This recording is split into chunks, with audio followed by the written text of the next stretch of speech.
Welcome to exam से ना। जैसे कि मैंने आप लोग से वादा किया था कि जिस तरह हम लोगों ने WBSSC group C and D के लिए मैथ्स का सीरीज लेकर के आया हूं, इसी तरह group WBSSC group C and D के लिए जीके का भी जो है आप लोग के सामने में 10-10 क्वेश्चन करके जो है लेकर के आऊंगा। और आज ये इसका पहला क्लास है और हमने पहला क्लास जो है वो कॉन्स्टिट्यूशन ऑफ इंडिया या पॉलिटी से हम लोग जो है यहाँ पे लेकर के आए हैं, क्वेश्चन को फ्रेम किए हैं। तो इस पॉलिटी ऑफ इंडिया के अंदर में या कॉन्स्टिट्यूशन ऑफ इंडिया के अंदर में हम लोग 10 क्वेश्चन देखेंगे, 10 एमसीक्यू देखेंगे। और ये जो है जीके का पहला क्लास है। ये जीके का जो भी क्लास होगा हर क्लास में हम लोग 10 क्वेश्चन को यहाँ पुट करेंगे। और ये जो है डिफरेंट टाइप का जो है क्वेश्चन, जिस डिफरेंट एग्जाम में जो पूछा गया है वो सारे क्वेश्चन को हम लोग जो है यहाँ कंबाइन करके और भी अलग अलग जो इंपॉर्टेंट क्वेश्चन है उससे जो हम लोग यहाँ पर सजाकर उसे और उसकी जो है डिटेल्स में जो है हम लोग यहाँ पे आंसर करके आप लोग के सामने में रखने की कोशिश करेंगे, ताकि एग्जाम में कोई क्वेश्चन आए तो वो आप लोग से मिस ना हो या आप लोग से छूट नहीं पाए।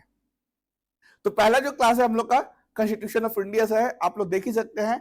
मैंने यहाँ पे जो है जिस महान हस्ती का फोटो रखा हूँ, ये फादर ऑफ द कॉन्स्टिट्यूशन कहा जाता है, BR अम्बेडकर, यानी भीमराव अम्बेडकर, जिसे फादर ऑफ द कॉन्स्टिट्यूशन कहा जाता है। उसकी मैंने यहाँ पर फोटो भी रखा है। तो बिना जो है टाइम को वेस्ट करते हुए पहले जो है हम लोग क्या करेंगे, पहला जो हम लोग क्वेश्चन की तरफ मूव करेंगे। पहला क्वेश्चन हम लोग देखेंगे। तो पहला क्वेश्चन पढ़िएगा। पहला क्वेश्चन है,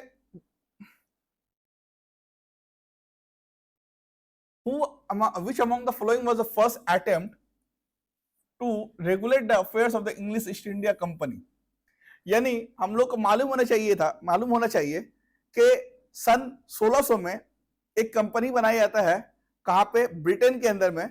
जो कंपनी होता है प्योर प्राइवेट कंपनी होता है, जिसे 2-3 लोग मिलकर जो है, जिसे हम लोग जो है शेयर खरीदते हैं, इसी तरह शेयर मिलाकर जो है कंपनी बनाया गया था। और उस कंपनी का नाम रखा गया था ईस्ट इंडिया कंपनी।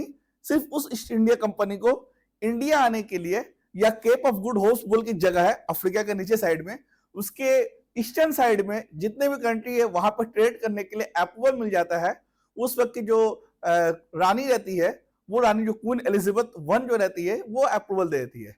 तो ये ईस्ट इंडिया कंपनी है, प्योर जो कंपनी है, ये क्या रहता है, प्राइवेट कंपनी रहता है, ठीक है, जो ट्रेड के लिए जो है इंडिया आती है। अब 1600 से लेकर कितने साल तक के ईस्ट इंडिया कंपनी बहुत मुनाफा कमाती है। इस बीच में हम लोग देखते हैं कि बहुत सारा जंग भी लड़ती है, और बहुत सारा जंग लड़ने में ईस्ट इंडिया कंपनी कामयाब भी हो जाता है। तो ईस्ट इंडिया कंपनी को बहुत अच्छा रूल्स कर रहा था, बहुत अच्छा कंपनी चल रहा था। लेकिन बाद में जाकर इस कंपनी का किस्मत बहुत खराब हो गया, और देखा गया कि ये कंपनी जो है, ये जो ईस्ट इंडिया कंपनी जो है, जिसे हम लोग यहाँ पे EIC के से लिख रहे हैं, ये ईस्ट इंडिया कंपनी देखा गया कि बाद में जाकर ये बहुत सारा करप्शन के अंदर में मुलविस हो गया, बहुत सारा करप्शन करने लगा। और इसकी जो कर्मचारी है, जिसकी जो एम्प्लॉय है, क्या करने लगा, एम्प्लॉय जो है ब्राइब लेने लगा, यानी जो है अलग से जो है क्या करने लगा, अलग से जो है प्राइवेट काम पे जो है, वो जो प्राइवेट जो है काम पे जो है इन्वॉल्व होकर, मतलब जो ईस्ट इंडिया कंपनी का जो सामान है उसे अलग से बिक्री कर या उससे जो है लाभ उठाकर अलग से प्राइवेट काम करने लगा। उसके अलावा देखेंगे ईस्ट इंडिया कंपनी के अंदर में जो मैनेजमेंट है, वो मैनेजमेंट सही से नहीं होने लगा, क्योंकि हम लोग डुअल मैनेजमेंट का यहाँ पर कंसेप्ट देखेंगे। डुअल मैनेजमेंट जो है लॉर्ड क्लाइव शुरू कर दिया था, मैनेजमेंट जो है वो जो है यहाँ पे प्रॉब्लम होने लगा। तो ये सारा जो है और बहुत सारा जो रीजन है ईस्ट इंडिया कंपनी का, जिसकी वजह से ईस्ट इंडिया कंपनी जो है वो क्या होने लगा, जो ईस्ट इंडिया कंपनी अब जो है मैनेजमेंट करने में, अपने कंपनी को चलाने में बहुत प्रॉब्लम होने लगा, जिसकी वजह से जो है वो 15 मिलियन पाउंड का जो है वो क्या किया, लोन ले लिया। लोन किससे, वो इस जो है इंग्लैंड से, जो लोन है वो इंग्लैंड से लोन जो है क्या करने लगा, लोन का डिमांड करने लगा।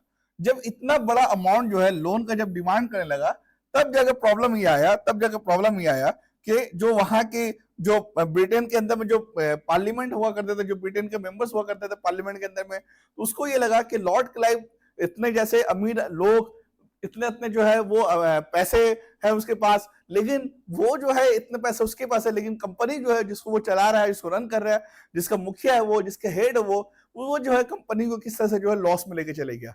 इसको जो है देखने के चलते में, इस सबको जो है देखने के बाद में क्या हुआ, जो लॉर्ड नॉर्थब्रुक जो था, इसका नाम याद रखिएगा, लॉर्ड नॉर्थब्रुक जो है ब्रिटिश के पार्लियामेंट के अंदर में, ब्रिटिश के पार्लियामेंट के अंदर में क्या हुआ, लॉर्ड नॉर्थब्रुक जो है ब्रिटिश के पार्लियामेंट के अंदर में क्या हुआ कि वहां पे एक बिल प्रेजेंट कर दिया गया, एक बिल प्रेजेंट किया, और वो जो बिल है, और यही बिल जो है बाद में क्या होता है, उसे जो है एक एक्ट बना दिया जाता है।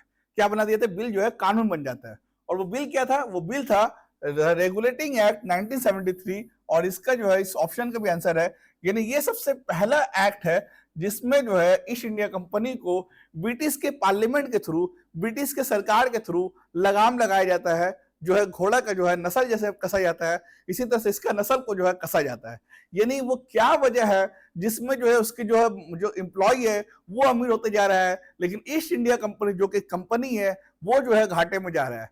उसी उसी को चलते, उसी सबको जो है वजह से जो है ईस्ट इंडिया कंपनी को एक कानून बनाना पड़ा, एक रेगुलेट करने के लिए, जैसे रेगुलेटर होता है उसे रेगुलेट करने के लिए कानून लाना पड़ा, और उसके नाम रखा द रेगुलेटिंग एक्ट 1773। तो ये था इसका बैकग्राउंड, क्योंकि उसके अंदर करप्शन बढ़ गया था, उसके अंदर ब्राइबरी बढ़ गया था, उसके अंदर जो डुअल मैनेजमेंट का सिस्टम लेकर के आ गया था, और जो है इतना सारा लोन वगैरह, और जो है इतना सारा जो है उसकी जो दस्तक वगैरह सबकी बिक्री कर दिया जाता था, जिसकी वजह से ये होता। तो फर्स्ट अटेम्प्ट क्या था रेगुलेट करने का, वो था द रेगुलेटिंग एक्ट 1773।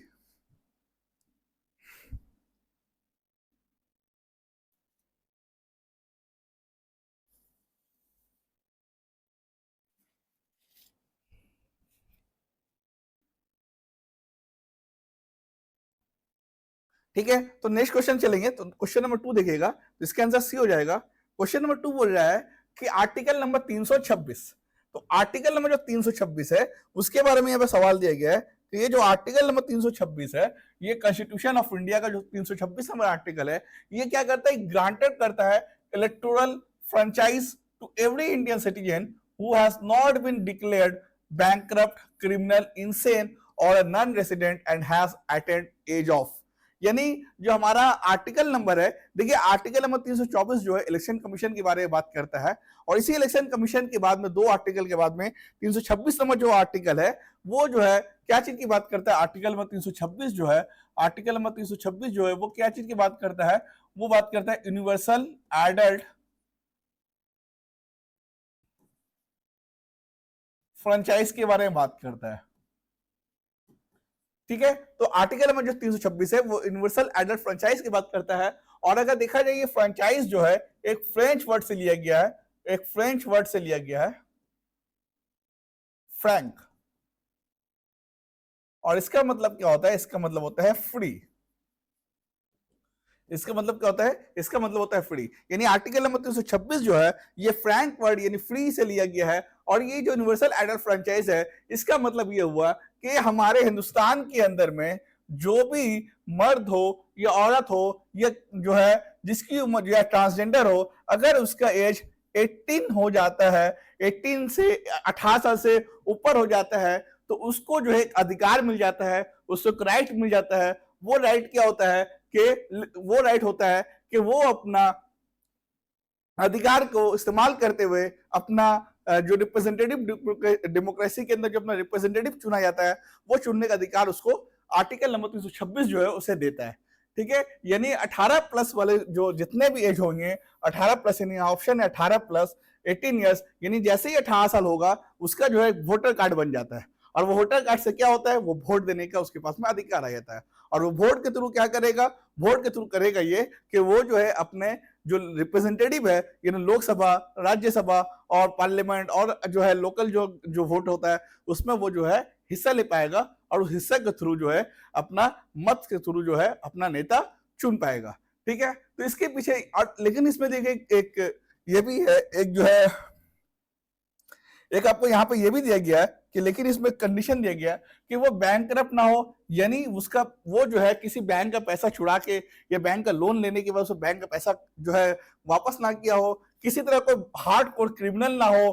ठीक है, किसी तरह कोई हार्ड कोर इंसान यानी वो जो है उसकी जो है समझ ना हो, इंसान मतलब उसकी कोई मतलब उसकी जो है समझ ना हो वो किसे वोट दे रहा है या क्या कर रहा है, यानी जो है उसका दिमाग काम नहीं कर रहा हो, और जो नॉन रेसिडेंट यानी एनआरआई हो यानी बाहर के लोग हो, तो उस बाहर के लोग जो है वो यूनिवर्सल एडल्ट फ्रेंचाइजीज के थ्रू उसे जो है वोट देने का अधिकार नहीं होगा। तो ये जो 18+ लोगों वही लोग होंगे जो हमारे देश के नागरिक होंगे, उसी को ही जो है ये अधिकार मिल सकता है। इसके पीछे एक कहानी ये भी है कि इससे पीछे एक जो है कॉन्स्टिट्यूशनल अमेंडमेंट एक्ट भी हुआ था, और ये जो है एक्ट कब हुआ था, ये जो 61st constitutional amendment act CAA कब 1989 में जो है, इससे जो है जो आर्टिकल नंबर 326 है उसे जो चेंज किया गया था, आर्टिकल नंबर 326 को चेंज किया गया था। क्या किया गया था, पहले जो है 1989 से पहले जो है वो जो वोट देने का अधिकार जो था वो 21 साल के लोगों को था, यानी 21 साल मेल और फीमेल ट्रांसजेंडर जितने भी लोग थे उन सबको जो है वोट देने का अधिकार था। लेकिन 1989 में 61st कॉन्स्टिट्यूशनल अमेंडमेंट एक्ट लाने के बाद में 21 से एज जो है घटाकर 21 एज से घटाकर क्या कर दिया गया, 18 एज कर दिया गया। यानी अब जो है वो जितने भी लोग हैं वो 18 साल के जितने भी लोग होंगे, हिंदुस्तान के नागरिक होंगे, उसे जो क्या होगा, वोट देने का अधिकार होगा।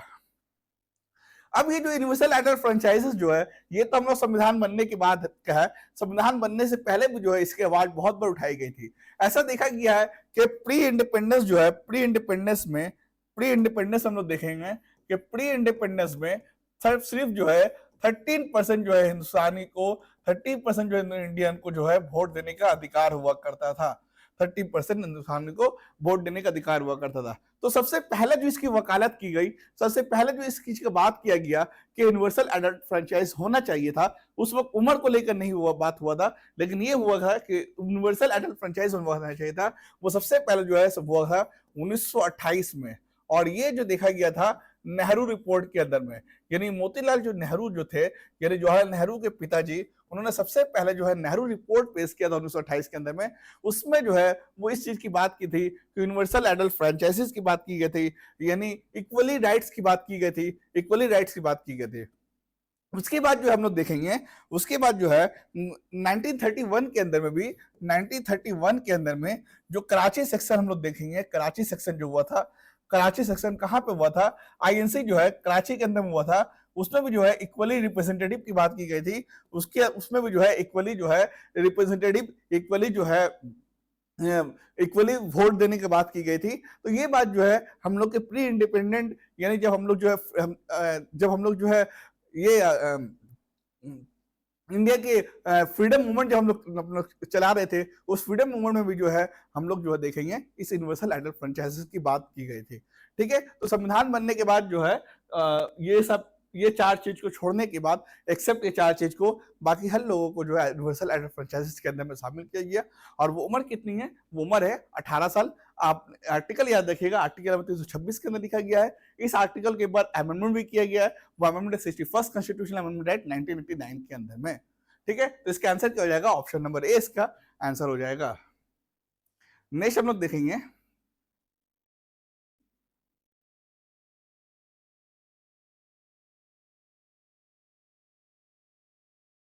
नेक्स्ट देखिएगा, Who among the following is the ex officio chairman of the Council of State? ये काउंसिल ऑफ स्टेट किसे बोलते हैं?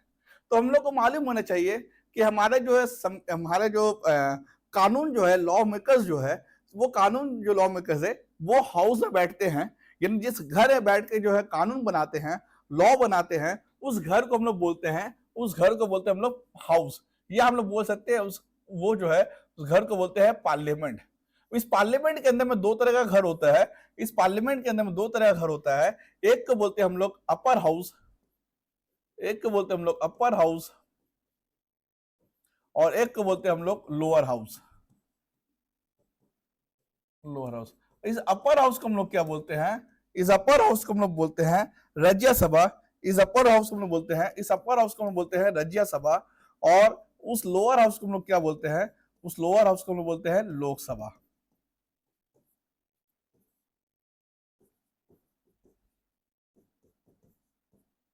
ठीक है, लेकिन अगर बात की जाए दोनों में पावरफुल की बात की जाए कि दोनों में कौन मोर पावरफुल है, ठीक है, तो हम लोग को मालूम होना चाहिए कि लोकसभा जो है लोअर हाउस होने के बावजूद भी ये मोर पावरफुल है देन राज्यसभा, मोर पावरफुल। अच्छा, ये लोकसभा को हम लोग क्या बोलते हैं, काउंसिल ऑफ पीपल बोलते हैं, लोकसभा को हम लोग क्या बोलते हैं, काउंसिल ऑफ पीपल, यानी लोगों का एक काउंसिल। और इस राज्यसभा को हम लोग क्या बोलते हैं, council of state, council of state, यानी ये जो है राज्य का एक समूह, राज्य का एक काउंसिल है, और ये जो है लोक की काउंसिल है। इसी के लिए लोकसभा को जो है मोर पावरफुल बताया गया है राज्यसभा के अंदर में, यानी काउंसिल ऑफ स्टेट के थ्रू। तो पता ये चला काउंसिल ऑफ स्टेट का मतलब ये हुआ, काउंसिल ऑफ स्टेट का मतलब ये हुआ, यानी यहां बात की जा रही है राज्यसभा की, यानी राज्यसभा के अंदर में एक्स ऑफिशियो जो चेयरमैन है वो किसे कहते हैं, या कौन होता है एक्स ऑफिशियो चेयरमैन राज्यसभा के अंदर में। तो राज्यसभा के अंदर में एक्स ऑफिशियो जो चेयरमैन होता है, अब एक्स ऑफिशियो चेयरमैन क्या होता है, जैसे देखिए लोकसभा होता है, लोकसभा के अंदर हम लोग क्या करते हैं, लोकसभा के अंदर हम लोग क्या करते हैं, लोकसभा के अंदर अगर कोई बिल पास करना होता है तो बिल पास करने के लिए, जो कानून बनाने के लिए क्या होता है, ये लॉ प्रोसेस हम लोग लिख देते हैं, लॉ मेकिंग लिख देते हैं। लॉ मेकिंग के लिए एक क्या करना पड़ेगा, मीटिंग करना पड़ेगा। लॉ मेकिंग के लिए हम लोग हमेशा मीटिंग करते हैं, कोई भी काम के लिए, तो मीटिंग करने के लिए किसी की अध्यक्षता में मीटिंग की जाएगी, यानी कोई एक मीटिंग का हेड होगा जो उस मीटिंग का कंट्रोल करेगा, उसे हम लोग क्या बोलते हैं, नॉर्मल उस लोकसभा के अंदर में जो मीटिंग को जो हेड होता है उसे ही हम लोग नॉर्मल क्या बोलते हैं, स्पीकर के नाम से जानते हैं। ठीक है, तो समझाने के लिए मैंने कहा कि जो लोकसभा जो होती है, यानी जिसकी मीटिंग होती है, यानी जब जो लोग आपस में डिस्कशन करेंगे तो उसकी रूल्स रेगुलेशन होगा कि कौन जो है कौन पहले जो है उस मीटिंग में बोलेगा, कौन बाद में मीटिंग में बोलेगा, कौन क्या करेगा, आपस में कोई झगड़ा ना हो, ये सारा चीज देखने का काम, उस मीटिंग को जो है कंडक्ट कराने का काम होता है स्पीकर। इसी तरह से राज्यसभा में भी उस मीटिंग का कंडक्ट जो कराया जाता है उसे स्पीकर नहीं बोल के हम लोग क्या बोलते हैं, उसे बोलते हैं चेयरमैन बोलते हैं, उसे हम लोग क्या बोलते हैं, चेयरमैन बोलते हैं। दोनों का ही काम सेम होता है, ये जो राज्यसभा के अंदर में मीटिंग को कंडक्ट कराने का जो जिम्मेदारी होता है, और इसी जो स्पीकर को लोकसभा के अंदर में जो है कंडक्ट कराने का जिम्मेदारी होता है। राज्यसभा के अंदर में जो लोकसभा के अंदर जो स्पीकर होता है वो क्या होता है, अपॉइंट किया जाता है। ठीक है, अपॉइंट किया जाता है, यानी जो एमपी होता है उस एमपी के बीच में, उस एमपी में से कोई सी एक को सीनियर जो एमपी होता है, उस सीनियर एमपी को क्या किया जाता है, लोकसभा का स्पीकर बना दिया जाता है। लेकिन राज्यसभा का जो चेयरमैन होता है वो राज्यसभा का मेंबर नहीं होता है, यानी जो राज्यसभा यानी मेंबर ऑफ पार्लियामेंट में जो लोग होते हैं उसमें से उसके बीच में से किसी को उस राज्यसभा का चेयरमैन नहीं बनाया जाता, बल्कि ये एक जो होता है, ये पोस्ट होता है, एक ऑफिशियल होता है, यानी एक ऐसा पोस्ट जो वाइस प्रेसिडेंट होगा, जो भी हिंदुस्तान का वाइस प्रेसिडेंट होगा, जो वाइस प्रेसिडेंट का जो है जीतेगा इलेक्शन, वो जो है ऑटोमेटिक क्या होगा, वो ऑटोमेटिक क्या हो जाएगा, वो ऑटोमेटिक राज्यसभा का चेयरमैन बन जाएगा। यानी उसके पास दो पावर होगी, एक वाइस प्रेसिडेंट का पावर, दूसरा उसके पास में ऑटोमेटिक पावर, उसके पास में क्या आ जाएगा, राज्यसभा का चेयरमैन का पावर उसके पास में आ जाएगा। क्या आ जाएगा, राज्यसभा का चेयरमैन का पावर उसमें आ जाएगा। तो वाइस प्रेसिडेंट की बात की जाए तो हमारे संविधान के अंदर में वाइस प्रेसिडेंट की बात जो किया जाता है वो आर्टिकल नंबर 63 से लेकर, वो आर्टिकल नंबर 63 से लेकर 71 के अंडर पार्ट 5, अगर पार्ट 5 में 63 से लेकर 71 जो है वो जो है वाइस प्रेसिडेंट की बात करता है, और वाइस प्रेसिडेंट को ये पावर दिया गया है कि वो ex officio chairman of the Rajya Sabha भी कहलाती है। ठीक है, अगर हम लोग वाइस प्रेसिडेंट की बात की जाए तो अभी जो तत्कालीन, या हम लोग बोल सकते हैं करंट के वाइस प्रेसिडेंट कौन है, तो करंट के वाइस प्रेसिडेंट का नाम क्या हो जाएगा, जगदीप धनखड़। अगर ये कितने नंबर की वाइस प्रेसिडेंट है तो हम बोलेंगे 15th नंबर का वाइस प्रेसिडेंट है। ठीक है, 15 नंबर का वाइस प्रेसिडेंट है, और ये जो है जगदीप धनखड़, इस वाइस प्रेसिडेंट से पहले ये जो है वेस्ट बंगाल का गवर्नर हुआ करता था। ठीक है, और अभी जो है वाइस प्रेसिडेंट कौन है, जगदीप धनखड़। अगर सबसे पहली वाइस प्रेसिडेंट की बात की जाए, फर्स्ट वीपी की बात की जाए, फर्स्ट वाइस प्रेसिडेंट की बात की जाए तो क्या हो जाएगा, सर्वपल्ली राधाकृष्ण हो जाएंगी, सर्वपल्ली राधाकृष्ण हो जाएगा।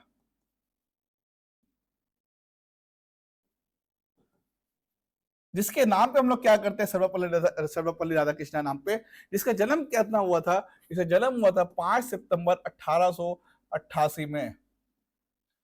और इसी 5 सितंबर को हम लोग क्या बनाते हैं, 5 सितंबर को हम लोग बनाते हैं टीचर्स डे। 5 सितंबर को हम लोग क्या बनाते हैं, टीचर्स डे। अगर वर्ल्ड टीचर्स डे की बात की जाए कि वर्ल्ड में टीचर्स डे कब बनाते हैं, तो ठीक इसके 1 महीने के बाद यानी 5 अक्टूबर को हम लोग जो है वर्ल्ड के टीचर्स डे बनाते हैं। तो ये सारा जो है इन्फॉर्मेशन जो है आप अपने डायरी में नोट करिए, सारा इन्फॉर्मेशन आपको जो है बहुत ही हेल्प करेगा एग्जाम के वक्त। ठीक है, तो इसके आंसर क्या हो जाएगा, इसके आंसर जो है डी हो जाएगा, इसके आंसर वाइस प्रेसिडेंट हो जाएगा। काउंसिल ऑफ स्टेट यानी राज्यसभा का एक्स ऑफिशियो चेयरमैन कौन होगा, जो है वाइस प्रेसिडेंट, इसकी एक्स ऑफिशियो चेयरमैन हो जाएगी।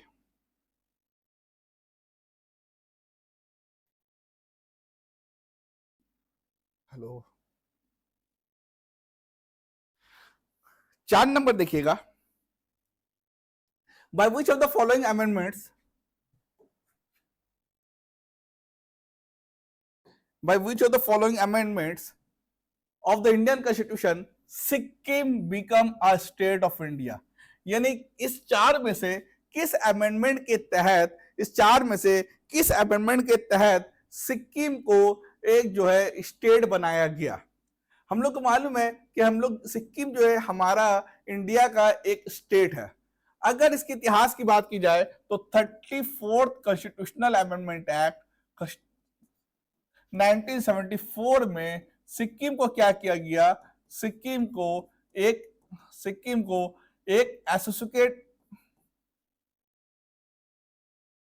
एसोसिएट स्टेट का दर्जा दिया गया।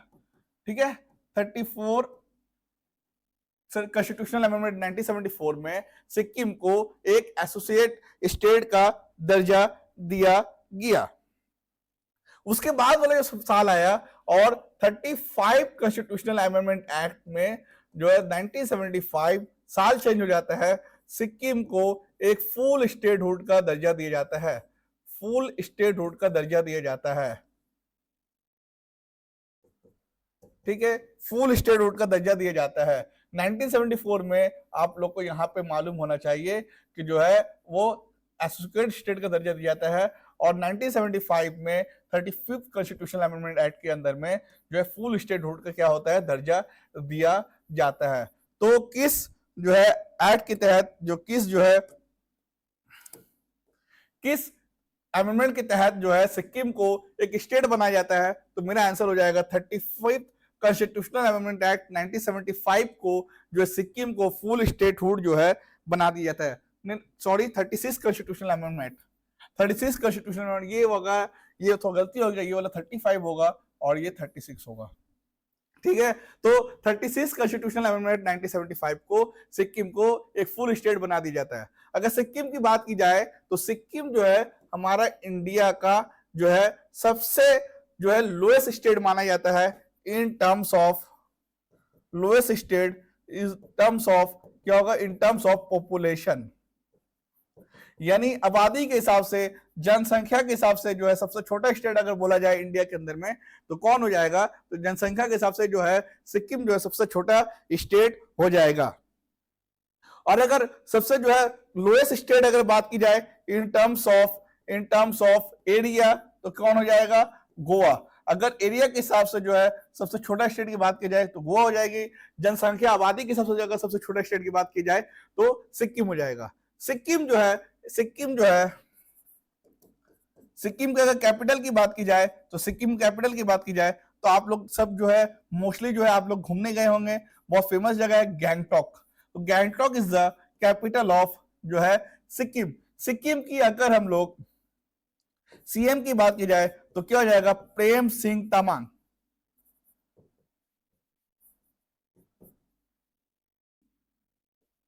अगर सिक्किम की हम लोग गवर्नर की बात की जाए तो क्या हो जाएगा, ओम प्रकाश माथुर।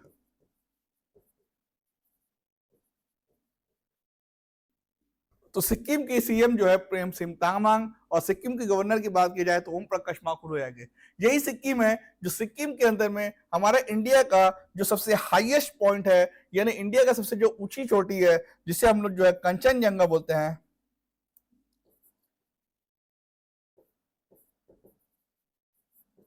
ये जो है सिक्किम का सबसे ऊंची पहाड़ है। सिक्किम की भी सबसे ऊंची पहाड़ है और इंडिया का भी जो है सबसे ऊंची पहाड़ है कंचनजंगा। इसी सिक्किम के अंदर में आप लोग जो है रंगीत डैम भी देख सकते हैं। इस सिक्किम के अंदर में रंगीत डैम भी देख सकते हैं जो रंजीत रिवर के ऊपर में है, रंजीत रिवर के ऊपर में है। ठीक, तो सिक्किम जो है एक इंपॉर्टेंट स्टेट है जिसे 36 कॉन्स्टिट्यूशनल अमेंडमेंट एक्ट 1975 को फुल स्टेटहुड का दर्जा दिया गया है और 35वां कॉन्स्टिट्यूशनल अमेंडमेंट 1974 को इसे एसोसिएटेड स्टेट का दर्जा दिया गया था। तो आंसर क्या हो जाएगा इसका? आंसर सी हो जाएगा। 36 कॉन्स्टिट्यूशनल अमेंडमेंट एक्ट 1975 इसका आंसर हो जाएगा।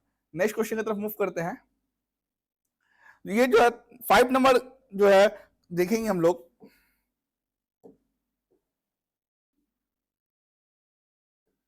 The governor of a state is appointed by the president on the advice of। तो गवर्नर जो है एक स्टेट का अपॉइंट किया जाता है प्रेसिडेंट अपॉइंट करता है, लेकिन इसके एडवाइस में जो है प्रेसिडेंट जो है एक स्टेट का जो गवर्नर है उसे अपॉइंट करता है।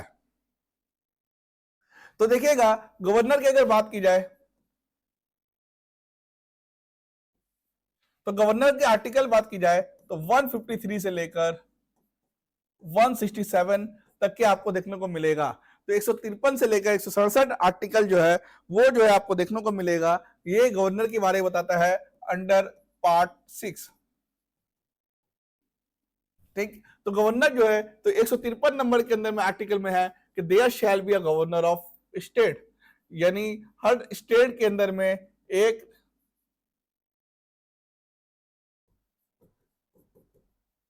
यानी हर स्टेट के अंदर में एक गवर्नर जो है वो होगा, ऐसे जो है लिखा गया है there shall be governor of state article 153 के अंदर में।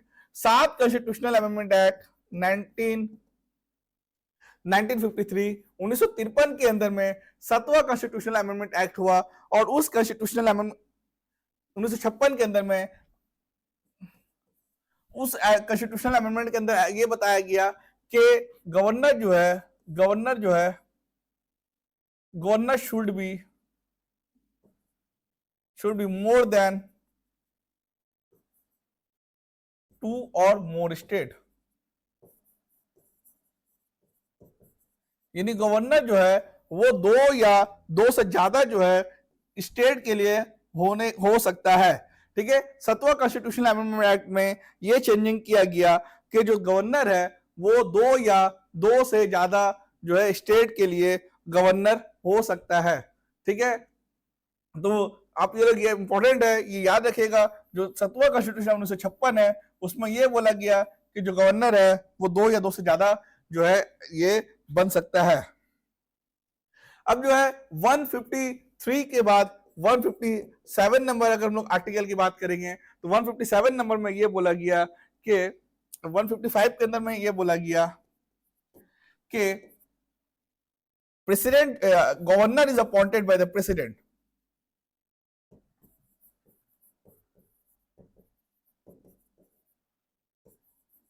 गवर्नर जो है उसे अपॉइंट कौन करेगा? जो देश के राष्ट्रपति होंगे वो अपॉइंट करेगा। लेकिन इसके बाद जो है एडवाइस ऑफ द की बात जो है वो किसी आर्टिकल में खुलकर नहीं बोला गया। हाँ, आर्टिकल नंबर 74 में बोला गया है कि जो इसमें पहले इसका आंसर बता दूं कि the governor of state is appointed by the president. कौन अपॉइंट करेगा? प्रेसिडेंट अपॉइंट करेगा on the advice of the prime minister. किसकी एडवाइस में? यानी प्राइम मिनिस्टर की एडवाइस के बाद जो प्रेसिडेंट है वो उस स्टेट का गवर्नर को एडवाइस करेगा या अपॉइंट करेगा। अब देखिए इस किसी आर्टिकल के अंदर में 155 नंबर आर्टिकल के अंदर में इसी बात से लिखा हुआ है कि governor is appointed by the president. लेकिन आर्टिकल नंबर 74 के अंदर में ये लिखा गया है कि जो प्राइम मिनिस्टर होगा वो क्या होगा? वो काउंसिल ऑफ मिनिस्टर का हेड होगा। ठीक है, कॉम का हेड होगा। जो प्राइम मिनिस्टर होगा वो कॉम का हेड होगा। कॉम का हेड होगा प्राइम मिनिस्टर जो होगा वो कॉम का हेड होगा। और जो है कॉम जो डिसीजन लेगा उसे जो है कॉम्बिनेट करने का काम कौन करेगा? पीएम करेगा। यानी जो कॉम जो है डिसीजन लेगा, जो काउंसिल ऑफ मिनिस्टर जो भी डिसीजन लेगा वो जो है अपनी बात प्रेसिडेंट तक पहुंचाने के लिए पीएम का सहारा लेगा। यानी पीएम जो है वो काउंसिल ऑफ मिनिस्टर का डिसीजन को प्रेसिडेंट तक पहुंचाएगा। क्योंकि हम लोग को मालूम है प्रेसिडेंट जो है वो रियल एग्जीक्यूटिव ऑफ इंडिया नहीं है बल्कि नॉमिनल एग्जीक्यूटिव ऑफ इंडिया है। रियल एग्जीक्यूटिव ऑफ इंडिया किसके हाथों में है? प्राइम मिनिस्टर के हाथों में है। तो रियल एग्जीक्यूटिव या हम लोग जिसे डिफैक्टो एग्जीक्यूटिव भी बोलते हैं, वो डिफैक्टो एग्जीक्यूटिव प्राइम मिनिस्टर होती है और डी ज्योर एग्जीक्यूटिव जो होती है वो प्रेसिडेंट हुआ करती है। तो इसका आंसर क्या हो जाएगा? इसका आंसर हो जाएगा प्राइम मिनिस्टर। तो 6 नंबर क्वेश्चन हम लोग देखेंगे।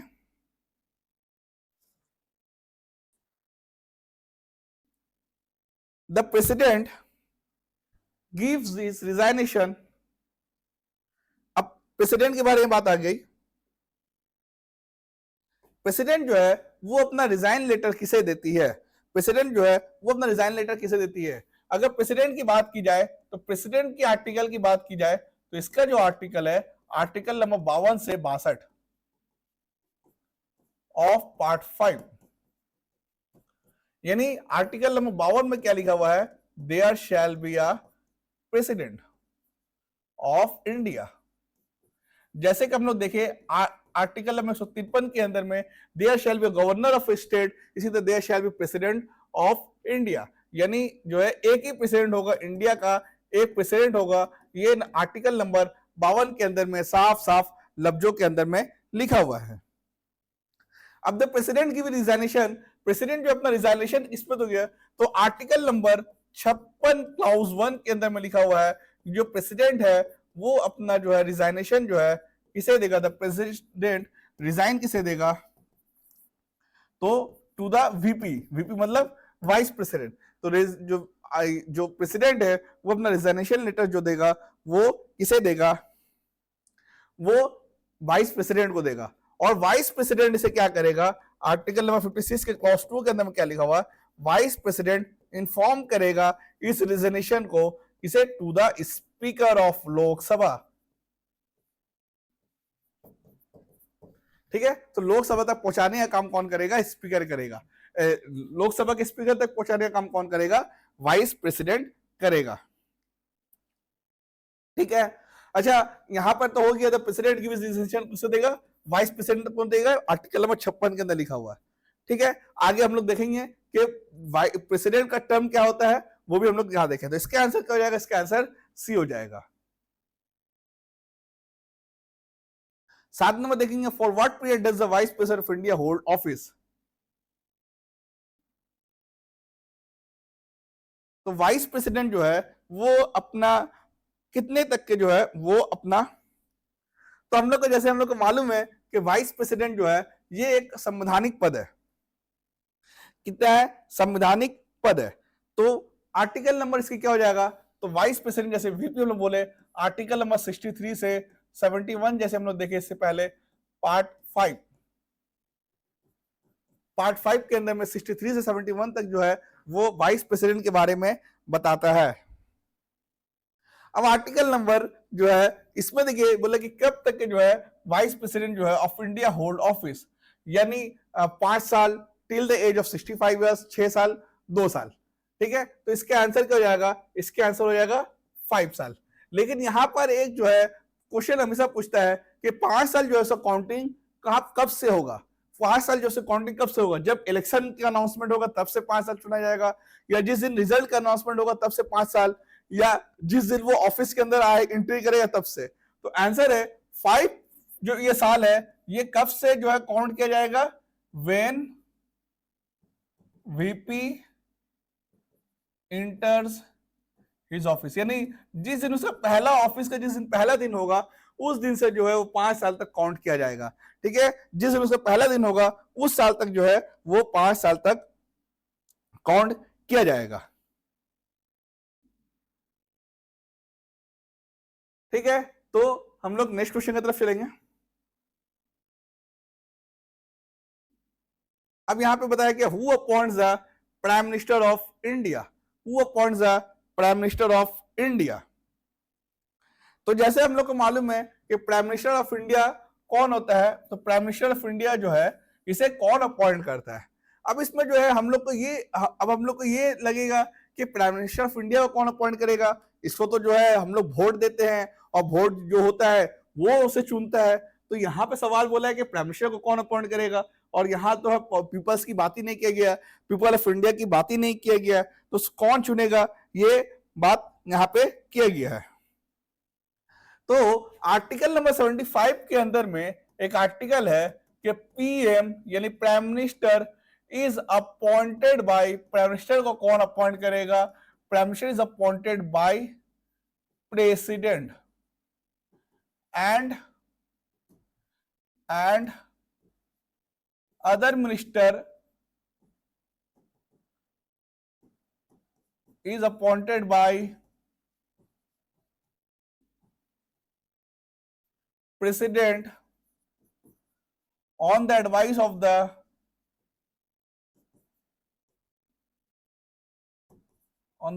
The PM.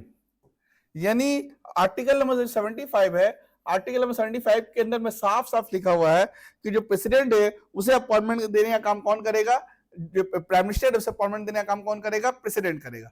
लेकिन कुछ नियम है, कुछ नियम कानून होता है। यानी जिस पार्टी का सबसे ज्यादा सीट जो है पार्लियामेंट के अंदर जो है जीत करके आती है, प्रेसिडेंट जो है उसी को जो है अपॉइंट करता है। प्रेसिडेंट जो है वहां पर उसका जो है किसी तरह से डिस्क्रिशनरी पावर जो अपना इस्तेमाल नहीं कर सकता है। डिस्क्रिशनरी पावर का मतलब है कि वो किसी को भी अपनी मर्जी से किसी को भी प्राइम मिनिस्टर चुन लेना, ऐसा नहीं होता है। जो लोकसभा के अंदर बहुमत होगा, जिस पार्टी जो है सबसे ज्यादा सीट, सबसे ज्यादा भी नहीं बोलेंगे, 2/3+1 ये नियम होता है। जितनी भी सीट है टोटल का 2/3 सीट +1 जो जिस पार्टी जीत करके आएगा, या कोलिशन यानी 2-3 पार्टी मिलाकर 2/3+1 कर लेगा, और वो जो है प्रेसिडेंट जो है उसी कोलिशन की सरकार या सिंगल लार्जेस्ट पार्टी यानी जो 2/3+1 जीत करके आई है उसे जो है क्या करेगा, उसके जो है प्राइम मिनिस्टर को अपॉइंट कर लेगा। ये नियम होता है। अगर किसी भी पार्टी का किसी भी जो है सिंगल पार्टी जो है 2/3+1 सीट के नहीं जीत करके आती है, तब जो है प्रेसिडेंट जो है अपना डिस्क्रिशनरी पावर जो इस्तेमाल करके किसी भी एक पार्टी को जो है उसको जो है क्या कर सकता है, उसे प्राइम मिनिस्टर बना सकता है। अब उस पार्टी को जो है अपना नो कॉन्फिडेंस मोशन के अंदर में जो होता है वो क्या होगा, अपना बहुमत साबित करना पड़ेगा। पार्लियामेंट के प्राइम मिनिस्टर बनने के बाद जो है उसे जो है नो कॉन्फिडेंस मोशन के अंदर में जो 2/3 जो है किसी भी तरह से जो है 2/3 अगर साबित नहीं कर पाया तो वहां पे जो है सरकार गिर जाएगी, फिर से जो है चुनाव हो जाएगा। ठीक है, तो ये जो है प्रेसिडेंट जो है साफ साफ लिखा हुआ है। लेकिन यहाँ पे देखिएगा एक और बात कि यहाँ पे ये लिखा हुआ है कि प्रेसिडेंट को अपॉइंट करेगा पीएम, और अनदर मिनिस्टर को अपॉइंट करेगा वो भी प्रेसिडेंट करेगा on the advice of the prime minister. जब दूसरा जो मिनिस्टर को अपॉइंट करने का काम होगा उसे भी प्राइम मिनिस्टर करेगा, लेकिन पीएम के एडवाइस में करेगा। पीएम जिसे बोलेगा उसे जो है दूसरा मिनिस्टर को अपॉइंटमेंट किया जाएगा। जैसे हमने बताया इससे पहले कि आर्टिकल नंबर 74 जो होता है वो क्या होता है, PM is the head of com. Com का मतलब काउंसिल ऑफ मिनिस्टर। ठीक है, यानी जो मिनिस्टर का जो ग्रुप होता है उसे हम काउंसिल ऑफ मिनिस्टर बोलते हैं, और वो जो डिसीजन लेगा उसका हेड होगा, मुख्य होगा प्राइम मिनिस्टर, और प्राइम मिनिस्टर उस बात को कहां तक पहुंचाएगा, किसे तक पहुंचाएगा, प्रेसिडेंट तक पहुंचाने का काम करेगा। तो ये आर्टिकल नंबर 74 भी इंपॉर्टेंट है, इसे भी याद आप लोग करिएगा। तो वो appoint the prime minister of India, तो आप लोग याद रखिएगा प्राइम मिनिस्टर ऑफ इंडिया जो है वो कौन होगा, प्राइम मिनिस्टर ऑफ इंडिया को अपॉइंट कौन करता है, तो प्रेसिडेंट जो है प्राइम मिनिस्टर ऑफ इंडिया को जो है अपॉइंट करता है। नेक्स्ट क्वेश्चन देखेंगे। अब बोला which of the following is not true regarding the payment of the emoluments of the president. यानी इस चार में से क्या ऑप्शन होगा जो प्रेसिडेंट के बारे में बताया गया है कि प्रेसिडेंट जो है इमोलमेंट्स ऑफ द प्रेसिडेंट के बारे में बताया गया, उसकी सैलरी के बारे में बताया गया, पेमेंट के बारे में बताया गया। तो आर्टिकल नंबर 59 के अंदर में जो है, आर्टिकल नंबर 59 के अंदर में जो है वो जो है सैलरी या इमोलमेंट्स के बारे में प्रेसिडेंट का है। सैलरी या इमोलमेंट्स के बारे में ऑफ प्रेसिडेंट के बारे में मेंशन है। ठीक है, तो पहले जो बात लिखा गया है इस सैलरी के बारे में कि पहला पॉइंट ये लिखा गया है जो प्रेसिडेंट होगा shall not be a member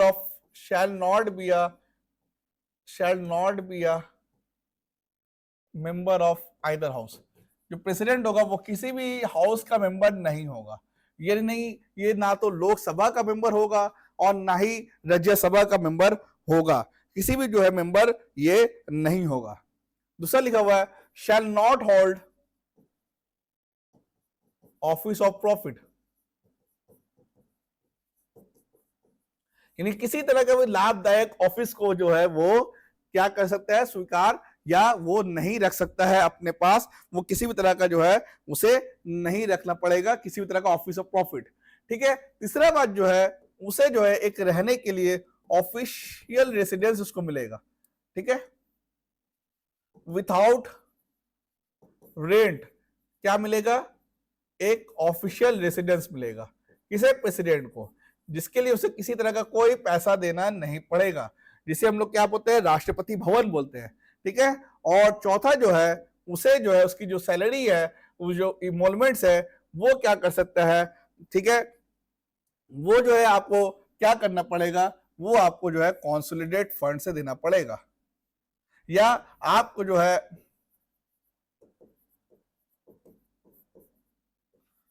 ठीक है, वो जो है क्या होता है, वो आपको जो है कॉन्सुलेट फंड से देना पड़ता है। लास्ट जो है वो सैलरी जो है, वो आप जो है उससे सैलरी जो है वो रिड्यूस नहीं कर सकते हैं during the tenure of the president. यानी मान लेते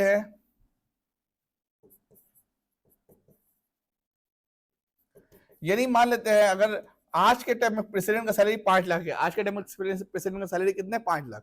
अब अगर आज के टाइम में प्रेसिडेंट की सैलरी 5 लाख है, तो मेरा टर्म जो है खत्म होगा 2026 के अंदर में, तो 2026 से पहले मेरा सैलरी जो है 5 लाख से 4 लाख या 4.5 लाख नहीं कह सकता है, बढ़ाया जा सकता है लेकिन कम नहीं सकता। हाँ, 2026 के जब जैसे ही मेरा जो है टेनर कम होगा, मेरा टेनर जो खत्म होगा, टेनर खत्म होने के बाद जो है जो नया प्रेसिडेंट आएगा, उससे पहले अगर सैलरी हम कम कर देंगे, तब वो जो है 4.5 लाख कर लीजिए या 4 लाख कर देंगे, तो वो जो है फिर जो है 5 साल जो है वो 4 लाख सैलरी पे रह सकता है। लेकिन ड्यूरिंग द टेनर जो है आप किसी की सैलरी जो है कम नहीं कर सकती है। तो which are the following is not true? इसमें कौन ट्रू नहीं है? Regarding the emoluments of the president, they can be reduced during a financial emergency. क्या उसकी सैलरी जो है फाइनेंशियल इमरजेंसी पे जो घटाया जा सकता है? They are show separately in the budget, they are charge on the contingency fund of India, जो इसमें ट्रू नहीं है। They do not require any parliament sanction, तो they do not require any parliament, ये तो ट्रू है।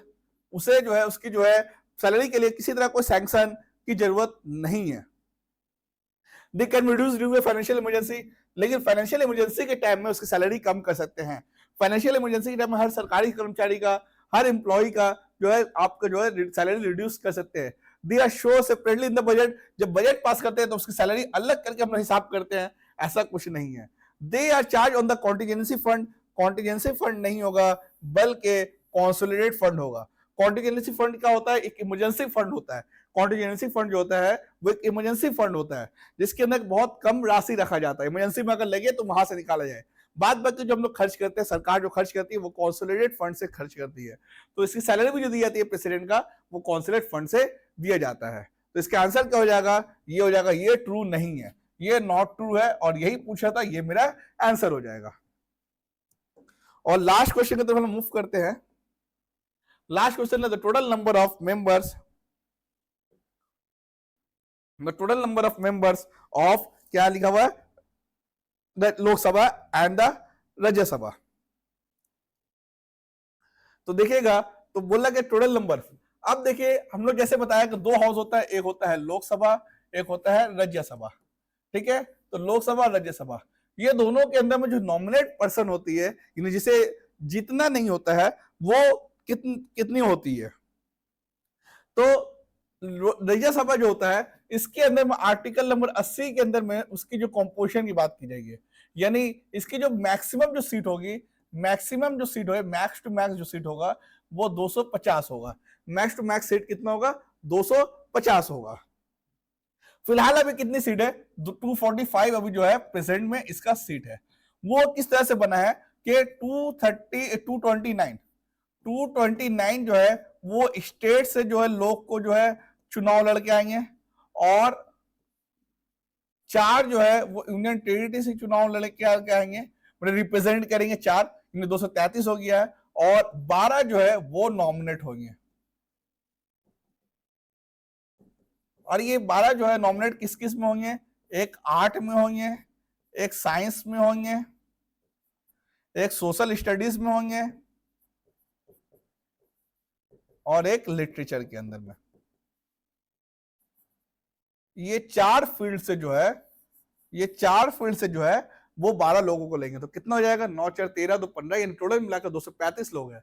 और लोकसभा के अंदर में जो है 2 जो है वो क्या किया जाएगा? नॉमिनेट किया जाएगा, एंग्लो अरेबिक। 2 जो है वो एंग्लो अरेबिक को किया जाएगा, एंग्लो अरेबिक को नॉमिनेट किया जाएगा। तो टोटल 12, 2 जो मिला के 14 हो जाएगा। 12 + 2 जो है टोटल 14 लोगों को लोकसभा राज्यसभा से मिलाकर लोग नॉमिनेट किया जाएगा। ठीक है, तो आंसर क्या हो जाएगा इसका, सी आंसर हो जाएगा। आंसर क्या हो जाएगा इसका, सी आंसर हो जाएगा। तो आर्टिकल नंबर 80 के अंदर में राज्यसभा का कॉम्पोजिशन है, यानी मैक्स टू मैक्स 250 लोगों को राज्यसभा के अंदर में लिया जा सकता है, लेकिन फिलहाल अभी 245 लोगों को राज्यसभा के अंदर में लिया जा रहा है, जिसमें 229 लोग जो स्टेट से चुन करके आएंगे, 4 लोग जो यूनियन टेरिटरी से चुन करके आएंगे, 12 लोग जो होंगे वो नॉमिनेट होंगे, और वो 12 लोग को इस 4 फील्ड के अंदर से में चुना जाएगा, art, science, social studies and literature के अंदर से चुना जाएगा। और लोकसभा के अंदर में 2 नॉमिनेट होंगे, जो 2 एंग्लो अरेबिक होंगे, एंग्लो अरेबिक नहीं, सॉरी, एंग्लो अरेबिक स्कूल का नाम है एंग्लो इंडियन, एंग्लो इंडियन होंगे, ये स्कूल का नाम है, वो स्कूल का नाम जहन पे आ गया। तो 2 लोग एंग्लो इंडियन जो होंगे, वो 2 लोगों को क्या होगा, नॉमिनेट किया जाएगा। तो टोटल 14 लोगों को जो है वो लोकसभा राज्यसभा से मिलाकर नॉमिनेट किया जाएगा। तो ये जो है कॉन्स्टिट्यूशन ऑफ इंडिया का 10 क्वेश्चन जो है हमने यहाँ पे आप लोग के सामने में रखा है। उम्मीद करते हैं कि आप लोग को जो है ये कॉन्स्टिट्यूशन ऑफ इंडिया का 10 क्वेश्चन जो है बहुत ही डीपली अच्छे से समझ में आया होगा। और इसी तरह का आगे सीरीज भी जो है अलग अलग जो है सब्जेक्ट से हम लोग लेकर के आने की कोशिश करेंगे, और इजी से मॉडरेट से स्ट्रीम की तरफ हम लोग जो है मूव करेंगे। अभी नोटिफिकेशन आया नहीं है, अभी नोटिफिकेशन देखेंगे, क्या सिलेबस है वो हम लोग को देखना है, और उसके बाद जो है क्या किस तरह का जो है वो पैटर्न रख रहा है, किसी तरह का कुछ चेंजिंग लेकर के आ रहा है, वो भी हम लोग को नजर में रखेंगे। और इसी तरह का जो है वीडियो हम लोग आप लोग के सामने में लाते रहेंगे। अगर ये वीडियो अच्छा लगा तो मेरे वीडियो को लाइक कर दीजिए, मेरे चैनल एग्जाम चैनल सब्सक्राइब कर दीजिए, और अपने दोस्तों को शेयर भी कर दीजिए। फिर मिलेंगे नेक्स्ट वीडियो में, तब तक के लिए बाय बाय।